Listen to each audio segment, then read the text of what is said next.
From the foundation stones of the White House to the fiber optic cables carrying this video, Black American hands built the infrastructure of modern civilization.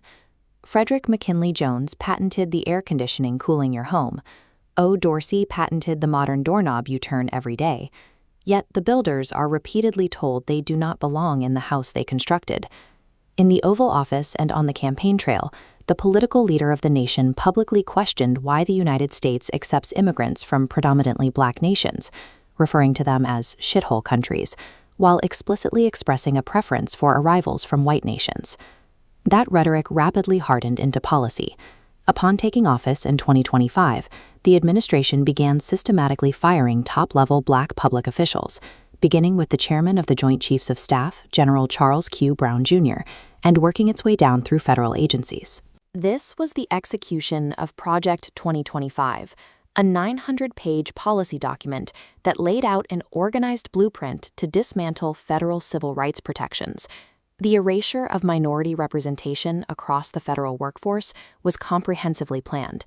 The policy rollbacks of 2025 function as the modern mechanism for a centuries-old goal, enforcing a racial hierarchy that prevents the builders from owning the house they constructed.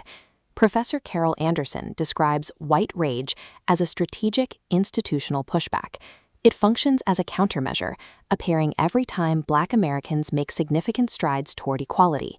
The first major cycle occurred during Reconstruction, following the end of the Civil War, when Black Americans secured citizenship and began running for and winning political office across the South. The established power structure responded with organized violence. The Ku Klux Klan was founded as a terrorist organization dedicated to overthrowing these new governments, executing political massacres in places like Colfax, Louisiana, and Hamburg, South Carolina, to unseat duly elected Black officials. By the 1920s, Black Americans had built thriving, independent economies. Communities like Greenwood and Tulsa, known as Black Wall Street, and Rosewood, Florida, generated massive independent wealth and self-sufficient business districts. The response was the complete physical destruction of those communities.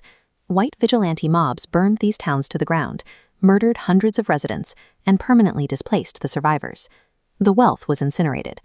Whenever Black Americans historically built physical or economic independence, the reigning hierarchy used domestic terrorism to reset the board.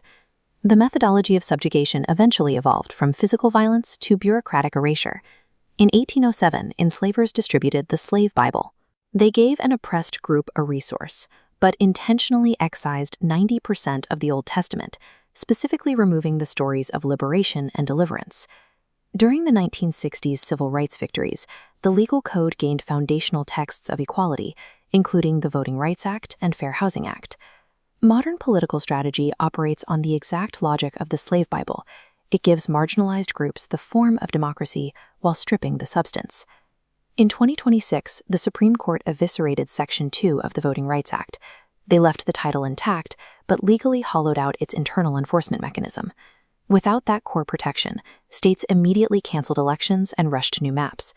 They legally dissolved majority Black congressional districts, diluting minority political power without having to officially ban anyone from the ballot box.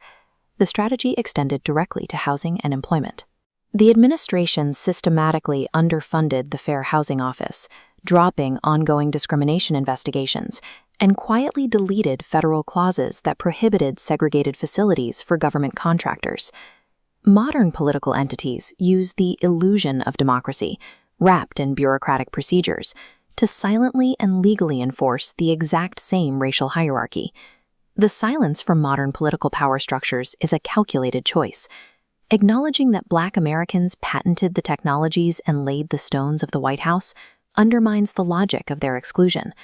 The hierarchy requires these contributions to remain unacknowledged. Historically, civil rights advocacy has functioned reactively, filing lawsuits after voting maps are drawn, or organizing protests after Black officials are fired. Strategic survival depends on a shift toward preemptive power. This means using artificial intelligence to model and expose gerrymandering before it becomes law, and utilizing fiber optic networks to coordinate independent economic centers.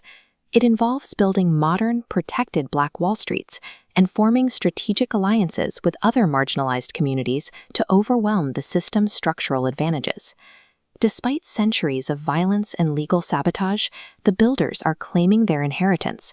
They cannot be evicted from a world built with their own labor and ingenuity.